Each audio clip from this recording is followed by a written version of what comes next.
What's up, everybody? I hope you're doing good. I'm doing great. It's a beautiful day. Thank you very much for choosing us again today. It was a great pleasure to exchange with you.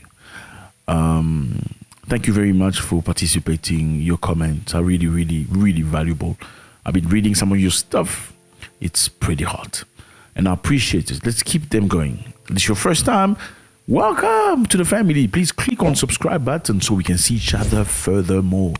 I know we're going to love one another. No doubt about it. This is our space. This is what we share. This is where we come together. We are the same people. No doubt about it. So before we start, we're all going to do this so we can push our video further. Okay, guys, when I ask you to do this, it's because it helps pushing the video further so that more people can see it, because some of these subjects we treat are a little bit sensitive. So I don't know, for some reason they don't want us to talk about many of these African diasporic subjects. I don't know why, but if you do this, you push the video further. So I will appreciate you when you come. Your way of saying hi, Zack, is doing this. Yes, hi, Zack. Okay, let's go. So today we're going to talk about Donald Trump. Donald Trump. I know many people don't like Donald Trump, especially many people in Black America do not like Donald Trump for some reason. I think before you dislike somebody, you really need to do a thorough research about the person. Sometimes we make mistakes. I'm not saying Donald Trump is, I'm not saying he's clean. I'm not saying that. I'm saying before you dislike somebody because somebody told you he was not a nice person, I think it's very necessary that you make your own step. And this is valuable for many, many things. If you hear that Nigerians are not nice people, I think you need to experience Nigerians to understand if it's true or not. I'm not saying you should expose yourself into whatever that is. I think it's necessary that you come forward. If you hear South Africans are xenophobic, you need to experience South Africans. Well, is xenophobia happen in South Africa? Yes, it is happen. Are some South Africans xenophobic? Yes, they are. I can pinpoint them, even in terms of tribe and group. Yeah, I'm sorry, I can say that. Yeah, I can say that. I think I have enough experience in many of these African countries to know. I'm not who the xenophobic are. Anyway, do all South African practice xenophobia? No, they don't. You find some of the nicest people who are welcoming. Yes. Are all Nigerians drug dealers? No, not all of them. Yes, there are a good portion of them that do some of these stuff, illegal things, because that specific group, it's also a tribe. I'm sorry, I need to tell you the truth. They love money so much. And those are the people that have dented the reputation of all Nigerians. Some other Nigerians are engineers, doctors, lawyers. There's this specific group that now, talking about that group, is it everybody in that group? Maybe not, but a good portion. So this is valuable in any situation. So let's get back to Donald Trump. Okay, so Donald Trump made a video, interview saying that had they been in power, there would not be war in Ukraine. If he had gone to Ukraine, it will take him one day to finish the war with Putin. If I was president, there would not have been a war with Russia in Ukraine. Zero chance. And Lindsay would be happy with that. That's better than any alternative. Wouldn't have happened. And I will say this, even now, despite tremendous loss of lives and destruction of much of that country, I would have a peace deal negotiated within 24 hours. You could make a peace deal. You could make a deal for both right now, 24 hours. And that was not liked very much by the president of Ukraine, Zelensky, that said Donald Trump is not, he doesn't know what he's talking about. He won't be able to handle this. So the big question is, the president of America would not be able to handle any situation? That's a big question. So Trump says, if I were the president of America right now, there will be no war in Ukraine. No war. And Zelensky doesn't agree. Zelensky, after saying that, he said, I appreciate current president of the US, what's his name again? Joe Biden. Sorry.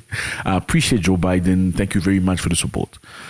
Number one, Trump was very supple. Okay, he talked well with Putin. They had no issue. You've noticed. They had no situation. They were buddies. And yes, Trump said he is the first president in America who has never started a war. Is this true? It's very interesting. It's very close to the truth. Trump has never really started a war in modern history of America. You must remember, as much as USA, we love you guys, okay? We appreciate you. We watch your videos on your movies, Hollywood. You know, your music, Beyonce. I'm a big fan of Beyonce. I just said that dude Jay-Z took her, man. She could have been my... Anyway, we appreciate all that. But America has started many wars, many trouble, many interventions. I don't care how you want to call it. Yeah, it's very sad. Let's just name a few of them. Not too much, just a little bit. In 1950, okay, in Korea, America started a war. Okay, a war dividing Koreans up until today. That's why you have North Korea and South Korea. They were the same people. It was one country, same culture, same tradition. They have cousins in the north and nieces in the south. They will probably never see each other again. Okay, that was in America's war, but they did it.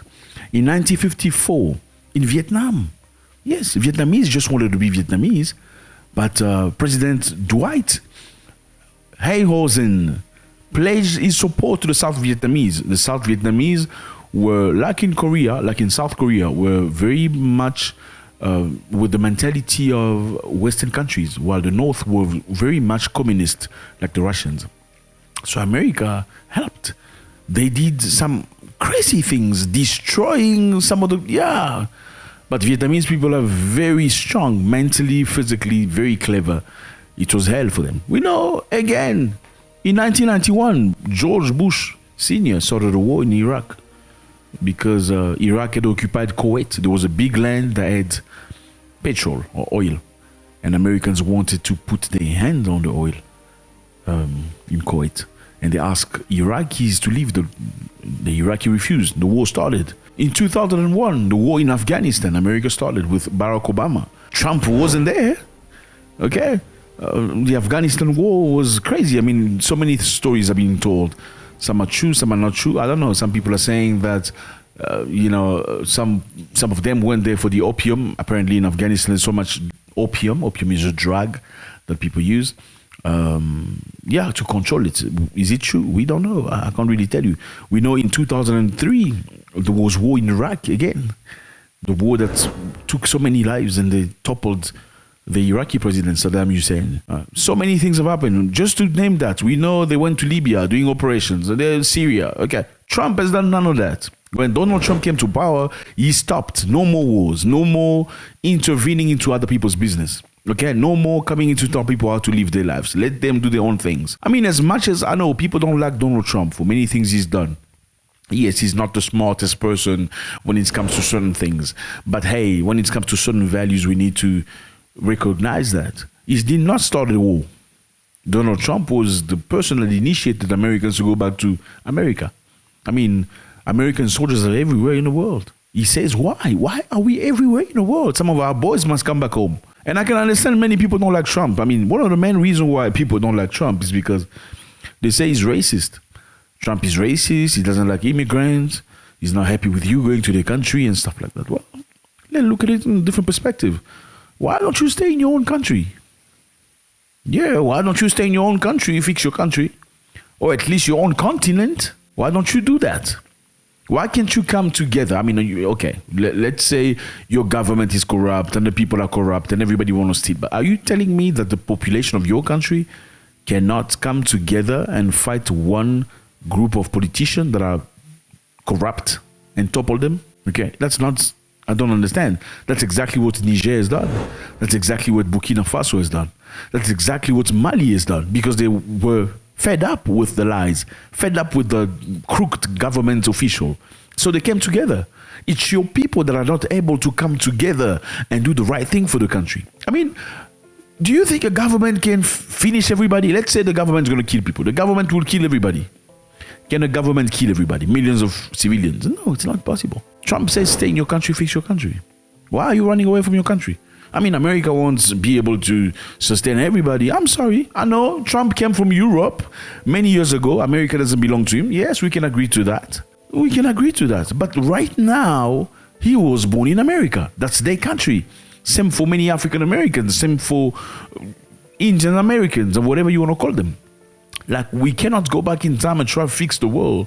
We cannot go, I mean, if you have to go back in time, then the countries we live in won't even be the same, especially in Africa. South Africa will not be South Africa as you see today. Zimbabwe will not be the same Zimbabwe. Rwanda, Burundi, Congo, it's going to change. Because the bottom line is cousins live from one side and the other of borders. Because the borders were designed by Europeans in Berlin. It was not Africans. They did not take into consideration that brothers and cousins and uncles live from place to place. They just came, okay, from now on, this here is Congo. That is Burundi. Not understanding the cousin went to Burundi to get some water while the other cousins are here doing chicken. When he came out, oh, you can't come anymore. You are from Burundi. We are from Congo. Same for Gabon, Cameroon, Nigeria. And I'm not saying these countries never existed in the past. I'm saying we can't go in the past and try to fix the past. Right now, you are Nigerian or Ghanaian because you were born in that portion of the land. I know the people of Ghana, the Akan people, have cousins in Cote d'Ivoire. They are the same people. Okay, but we can't fix it. What do? We can fix what we have. Trump tells the truth in his own way. Yeah, he's rough, but if you listen to him, he's got values when it comes to daddy, mommy, and children. You know, the father, the mother, the kids. Is that bad? I don't know. Look at many African countries where the structures of daddy, mommy, and children are very stable countries. Very stable in terms of family. Okay, we're not talking politics. You will not see early childbirth, or you call it what? Early teenager pregnancies. No, you won't see that. There are many countries I've seen, even African countries, where the father is absent. You will not see a woman at 25 who's childless. It's impossible. The majority of women, when they're 25, they all have children. 27, she's got 2. 30, she's got 3. There's no dad. That is not a good society. I'm sorry. Most of the societies where fathers are absent are violent society. You see violent crime, rape. Majority of those kids go to jail because there was no father figure into the house. That is the value of this guy. And I'm not doing a publicity for him. I mean, I don't give a continental about him. I'm just saying he didn't start a war. We all praised Obama because he looked like us. We thought that Obama's going to do something great for Africa. Obama's president now, Africa's going to be good. No, that's not what happened. We all saw what happened. Okay? We all saw what happened. You forgot that Obama's mom was not like you. So you cannot really just say Obama is you. He's not you. No, he's not. Obama is his government that took out Gaddafi. Gaddafi is the man that stood up for Africans. Muhammad Gaddafi built the biggest mosque or Muslim church, if you prefer, in Africa. Obama took out Gaddafi. Why? Because Gaddafi wanted Africa to be strong. Again, Donald Trump says if he was president of the US, he will end the war. I would have a peace deal negotiated within 24 hours. You could make a peace deal, you could make a deal for both right now, 24 hours. What we know is Donald Trump went to North Korea. He's the only US president in modern age to go to North Korea and meet that guy. Okay? Yeah, there was a level of respect. And as much as I know he's not completely, there are many flaws in many areas, but I don't think he's the racist people tend to say he is. The bottom line is fix your country, fix your situation, fix your community. I know we are late in many things, but you cannot cry forever that I'm late, I'm suffering, I'm a victim. You can't be the victim forever. You need to look after yourself. You can't just vote a group of people because you think they say they love you. I mean, concrete figures, what are they doing for you? Thank you very much, fellas. It was a great pleasure to discuss with you. I thought this is a very interesting thing to talk about. It's not about me, remember, it's about us. Let's come together, let's share ideas, let's grow together. Don't go without subscribing if it's not done yet. Don't go without leaving your comment. God bless.